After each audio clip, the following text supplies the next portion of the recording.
കരിമുകിൽ കാട്ടിലെ രജനിതൻ വീട്ടിലെ കനകാംബരങ്ങൾ വാടി കടത്തുവള്ളം യാത്രയായി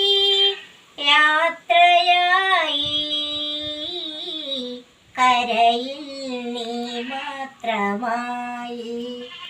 കരിമുകിൽ കാട്ടിലെ രജനിതൻ വീട്ടിലെ കനകാംബരങ്ങൾ വാടി കടത്തുവള്ളം യാത്രയായി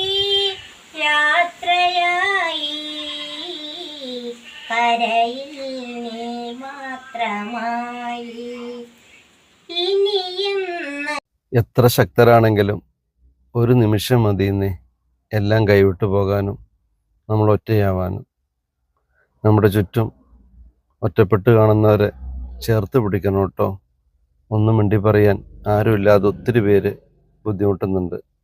ചുമ്മാ ഒന്ന് മിണ്ടി നോക്കൂ. നമുക്ക് ശാരദാമ്മയുടെ ഒരു പാട്ടോടെ കേട്ടു നോക്കിയാലോ?